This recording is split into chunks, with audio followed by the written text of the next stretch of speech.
Welcome into another high school preview section. This time we've got Coach Brian Hucks from Lexington High School. What's going on, Coach? Appreciate you guys having me here. Looking forward to talking about the Wildcats. No doubt. You had a phenomenal year last year, and I know you expect nonetheless this year as well. So with that, I'm going to turn it over to Sammy Espo to talk to Coach Hucks a little bit about the upcoming Wildcats. Well, Coach, first of all, you appreciate you coming on and joining us on our awesome show here this afternoon. Now, I know before we kind of get into these Wildcats, I know you're a big time football fan. So 2 questions off the bat. Most important one that's out there around the world. What do you think of Neon Sanders taking over at Colorado, the prime time? Man, I absolutely love it. I think he's great for the game. He's a leader of men, and he brings an air about him. And I've loved listening to his press conference and the things he believes in, things he talks about. And kind of a funny story, Shiloh, one of his sons, when he was at Carolina, would work out with us a little bit because he was trying for baseball. So I got to know Shiloh a little bit. And then he wasn't at the meeting the other day because he showed up at a 2:00 meeting like at 1:53, and Dion had already started. And so he didn't take his son to the Colorado press conference because he was late, even though he was early. So he's going to hold guys accountable, and he does it the right way.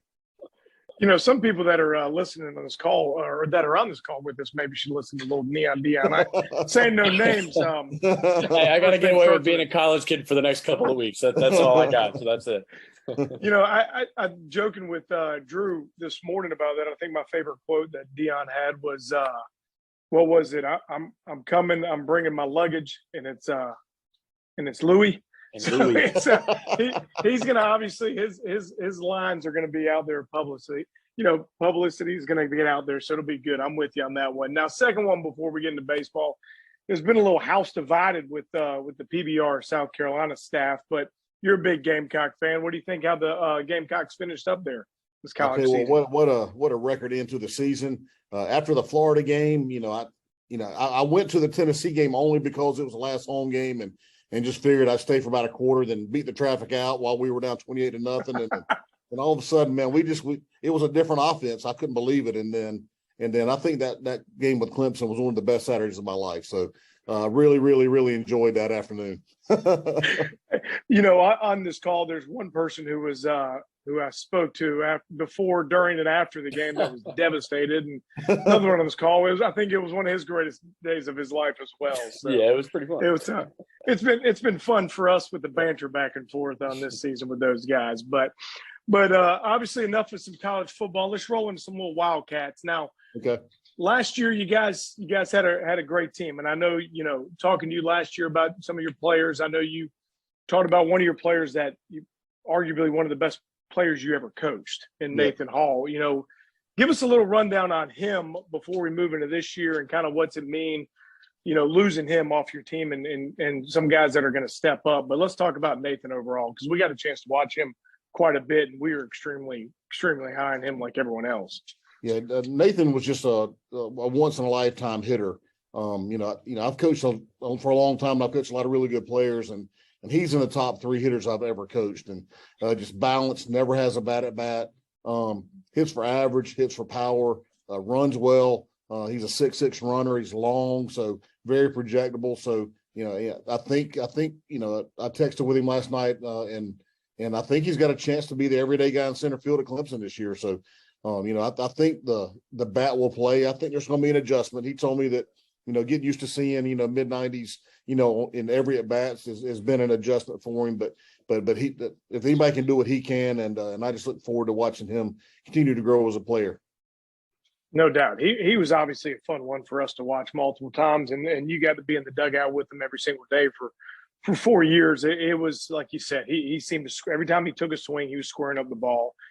I think me and you talked a little bit last year. He reminded me of, I was lucky enough to spend 1 year with Alec Boehm, who obviously big league with the Phillies, but he reminded me a lot of him and being able to 2 strikes, take the ball the other way, just get his hits when you need hits. Sometimes that's a knock on guys, but, because you want to see people hit the ball out of the park, hit for power. But he'd drive that ball in the 4-hole, and then he'd get his 2-0 or 1-0, get advantage counts, and let it go. So he was fun for us to watch. Now, I know it's a little sad for you again not have him in your lineup this year, but let's kind of moving forward. Let's talk about some of the returners you guys got coming into this year. Some guys, because I know you are returning a lot of guys as well, but some guys that really stick out positionally and also on the mound.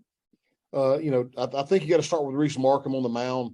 Reese is, I think he's been on the varsity since his freshman year, and he's a South Carolina commit. Reese is ultra talented. I think he's going to be easily a 89 to 92 guy most of the year, but I think he's going to start creeping up a little bit once the season gets on and the weather gets a little bit warmer. He showed some 94s and 95s, and so I can really see as he continues to grow as with more polish and that sort of thing. I think he's going to be a 92, 94 guy, and he's got a wipeout breaking pitch that is an elite pitch. So, we're certainly going to ride him on the mound. I think probably number two probably will be Brandon Cromer.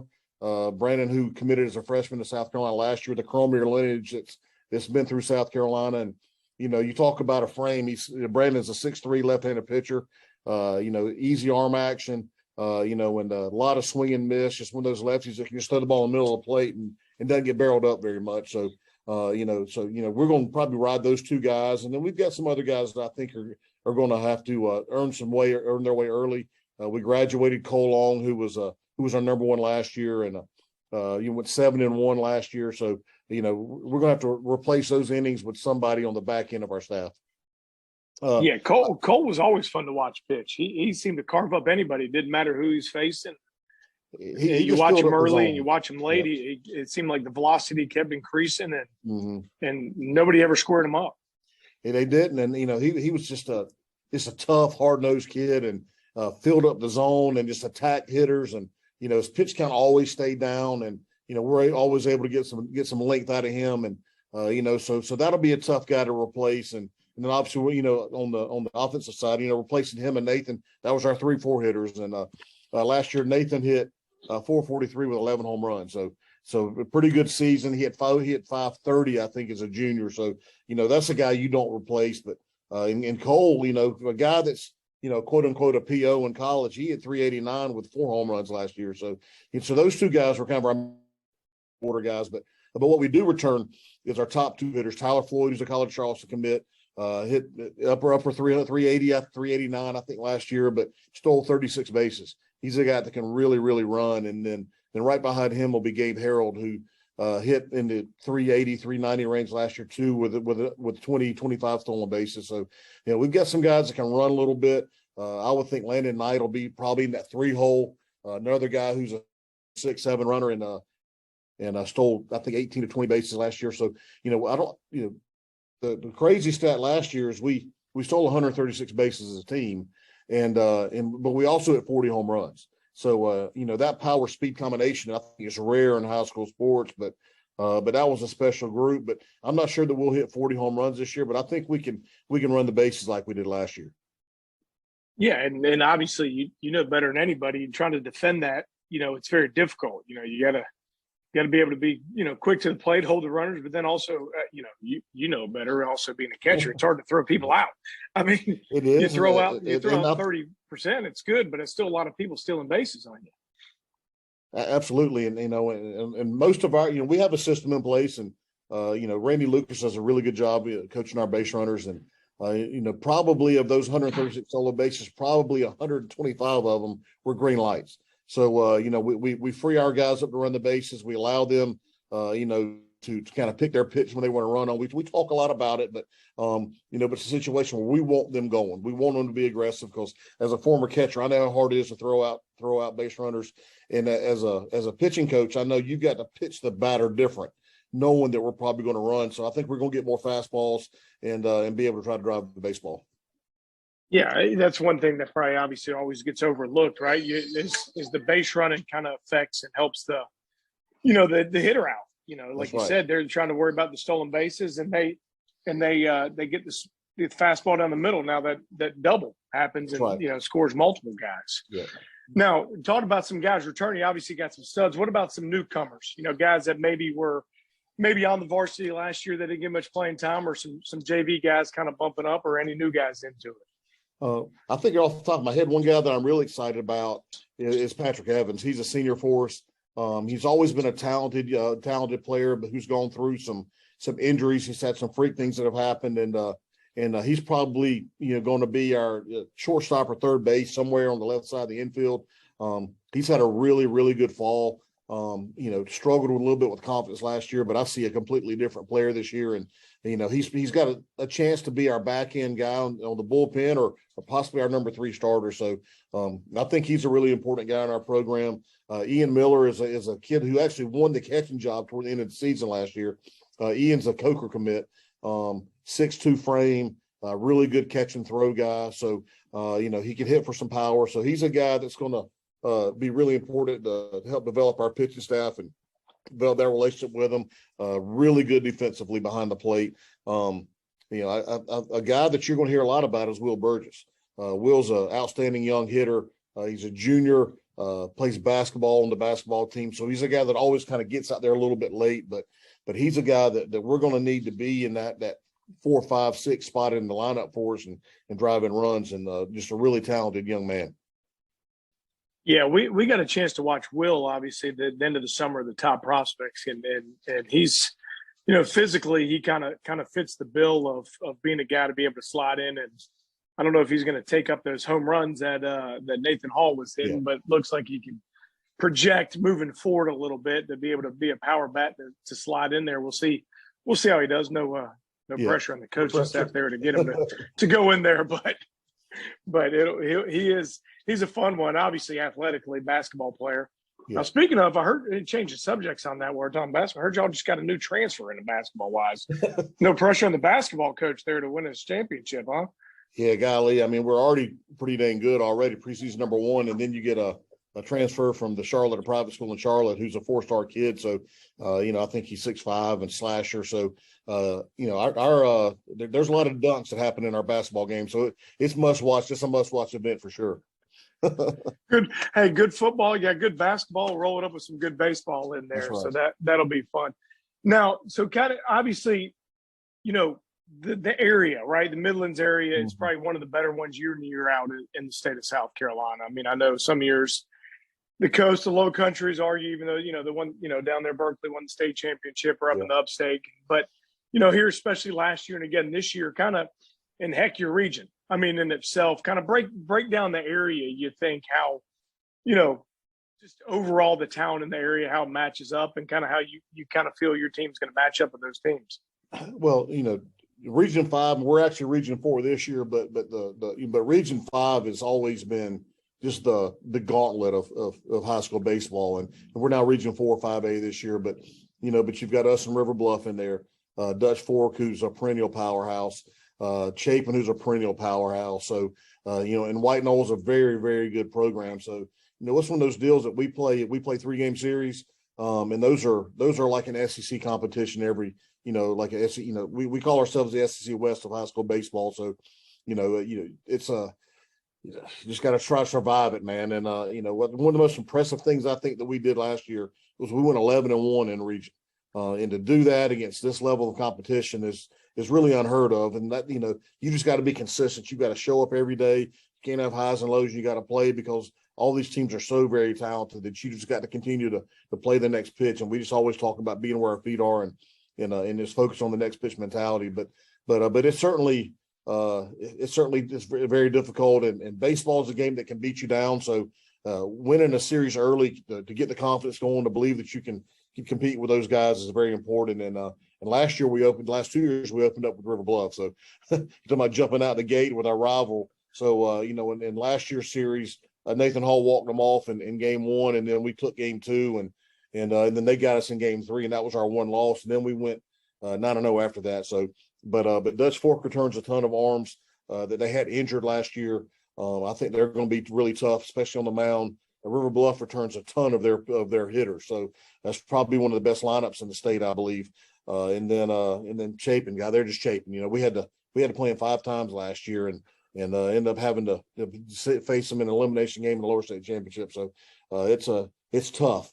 But then you got your AC Floors, you got your BCs, and all the other teams in the Midlands. You don't have to drive very far to see a really good baseball team for sure. No doubt about it. I mean, it's one of those things where, some years one might be a little bit better than other, but consistently the talent in this area is as good as anywhere around, and it makes it fun because, like you said, you can sit there and watch a game, and it switched up a little bit with a 3-game series, but Yeah. you could, in the past, if you weren't having a 3-game series, you can go watch a non-region game and it'd just be just as talented. I mean, heck, one that's not usually a powerhouse, perennial powerhouse is Dreer, and they had their number one last year was as good as they come out there after right. at Winthrop Mhm. now. So it was always a fun area to go. Now, obviously being in a high school coach and being in this area for a long time, how's it kind of changed for you over the years? How's it kind of changed from a coaching aspect of dealing with the players or just the game of baseball in itself? Well, I think that the players are certainly different now than they were, 25 years ago when I started. So, I used to be a Bobby Knight type coach, I think, and I was just, real in your face and aggressive and that type of style just really doesn't fly anymore. But I think I've grown as a man. For me, it's about building a relationship with our players. It's about getting to know who they are. We can motivate without having to intimidate. And so I feel like that, my players know I love them. I tell them I love them all the time. And I think that the more that I'm close with them, the more that the wins and losses aren't as important anymore. Even though I'm competitive as crazy and I want to win every game, but at the end of the day, it's about that relationship with those people in my program and just trying to build them and to be the best man they can be and prepare them for what they need to do in the future. And if I do that, then the wins typically take. I try. We talk a lot about culture here. I know that's a buzzword, but it truly is that we have expectations, and we just talk about playing to our standard. We talk about playing that white ball, not whoever's in that opponent. And typically, when we do what we do and we do it to our standard, we win a lot more games than we lose. Yeah, no doubt. You sometimes you get caught up in the opponent, worrying about the opponent so much you forget about yourself. That's right. And you're worrying about what they're doing. We've got to handle this, and you forget about your strengths, and it goes the other way going in there. Now, kind of getting on the back end here. Kind of give me, we talked about a little bit of some of those returners, some of the pitching staff coming in, strengths of your team, leading into this year. I know you got the big, couple committed guys, Gamecock commits on the mound, but with a lot of those returners too. But what would you think right now? And I know this will probably change halfway through the season, but what do you think your team's strengths are right now? Yeah, again, we've had our fall and we've had a really good fall, but I haven't really had the football guys, so I haven't had our total team yet. But what I believe we're going to be, I think we're going to be a team that hits 1 through 9. I think we're going to be tough outs. We're going to be guys that kind of grind it out at the plate. We talk about wanting to double our walks, our strikeouts, and putting the ball in play and having approaches and so I think we're going to be able to be a tough lineup to navigate 1 through 9. I think we're going to be really good defensively. And then the thing that we've got to figure out is what's our back end of our pitching staff going to look like. I feel pretty good about our 1 and 2. I think we probably got 3 or 4 more guys that I think are going to really help us, but it takes probably 8 or 9 pitchers to navigate a 3-game series and the playoffs. So, so we got to get some guys on the field, and we just got to let them kind of grow and into their through innings pitch and that sort of thing. But we're always going to build ourselves on grinding out ABs. We're going to throw strikes. We're going to play really good defense and just play with a lot of confidence. So that tends to be what we talk about a lot. That's kind of what we build our program on. Yeah, in the past when you had the 2-game series and you can kind of get away with a little less pitching. Yeah. Now you guys get the 3-game series. I guess you could ultimately sit there and bring guys back and wear people down, but at the end of the year they're never, they won't be fresh, and you can't rely on them in the playoffs. That's right. Do you think that's one of the bigger changes in high school baseball in the state, switching to the 3-game series for you guys? I think it absolutely is. And I was one of the big staunch proponents of that for years. And I believe baseball is a game that's made to be played in a series format. I want to know who the best team is, not necessarily who's got the one best pitcher. And, I was, one of my former players, Nick Schufo, who was a pretty good player in our state, got married this past weekend, and I got to visit with a lot of his my players on that team, and we talked about because we had Josh Reagan, who was our number one pitcher then, went on to play at South Carolina, and then Taylor Widener was a big arm at South Aiken, and Reagan and we were region opponents back then, and it was a 2-game series, and Reagan and Widener threw against each other every time. That was the matchup every single time we played, and it's I always felt like that I wanted to see who their third and fourth pitcher was, because I felt like and we won all of those matchups, but I think it would have been a better season, got the better team if we can see what our 3 versus their 3 does. So there's a lot of strategy to it when you play in these series, because if you load up to try to bring a guy back on Friday to try to win a series, then that's going to impact what you do on the next series that starts on Monday. So so we have to kind of be especially with our pitching rules, which I really like, by the way. I think it's really important that we take care of our arms, but you've got to develop the depth of your pitching staff, because there's going to be guys that used to never get on the field that are now having to throw some key innings in big region games. So I think it forces you to develop young players, get them on the field and let them play. Yeah, and that's probably one thing a lot of those preseason tournaments probably help you guys out with. I mean, I know you want to, you guys, hosting the Nature Camp, I know you guys want to win that and win every single game, but it also, those kind of help you leading into the, once region starts after that, you kind of forced to get some guys in there, play those 4 games over however many, 3-4 days, whatever it is, and kind of force some players to get in there early that maybe in the past you wouldn't go, we'll sit them down there. Don't have to worry about his development in there. Absolutely. And we got to find out who can get it done, because, baseball's a game that a lot of times you got the 5 o'clock heroes that are really good in the cages, but all of a sudden that guy stands in the box and the things change a little bit. So, you got to get their feet wet. And last year, for example, we had a young man by the name of Jake Smith, who was a senior. Jake hadn't pitched maybe 5 innings in varsity his entire career. And we because we ran him out there, and Jake was a 5'8" guy that threw 74 to 76.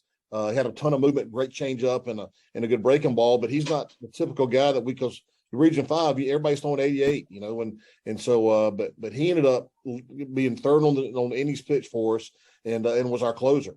And just he would go out there, he would get outs, and it was never, a guy that just was blowing people over with stuff, but he knew how to pitch and he knew how to get outs. And we found that out because we had to use him early in the season. So, that's he's the guy that you can ring the bell for, getting guys on the field and see who can get it done when it matters. Yeah, no doubt. Kind of helps you out of that back end when you never know what's going to go on. And then also another big switch, I guess, went into this year was giving you guys the month of October to work with your guys. And I know, you guys were missing some football players, but probably more so for probably a lot of those younger guys. You probably know what a couple of those football players can do. They've been playing for you for a while, but some of those younger guys are probably very beneficial for you guys, huh? Yeah, I really like it. There's some coaches that don't. I think in the lower classifications when they really have to share a lot of players, probably October's not ideal for them. But but for us, it allowed me just to spend a lot of time just with development, and we're just going to coach them up, and and try to really work on some things, and I think that in the past when you go December and January, you get 20 practices and you jump right into the season. The season really started in December. And that made for a 6-month season that just seemed to be a grind, and so now we're we go in October. Then we take some time off to get the kids away from the program a little bit, focus on our strength development. They're working. I've got a lot of them in class, so we're still hitting and throwing, but it's that way they're able to get in their truck after school and go home, and they're not here till 6 o'clock every night. And then we'll pick up in January, and that'll be kind of our spring training, like we would back in the in March for the big leaguers, and where we can get our pitchers' arms in shape and ready to go do a lot of inter squad, and then January 30th we're ready to roll. Yeah, it seemed, when you kind of get that December, you obviously throw the Christmas break, you throw the New Year's, you kind of get them, and then they disappear. And then you get them back, and it kind of gets broken up, but now they gets that. So that's obviously a couple good things. 2 last questions for you. And I'm going to end with a big one. We'll kind of swing it back to the most important part of time this year. Okay. But right here, kind of let's break it down just the state of baseball in the state of South Carolina, right? Obviously, you're South Carolina, high school, been a high school coach for a long time. I've been around, the state. I wasn't born and raised here, but been around the state for a long time.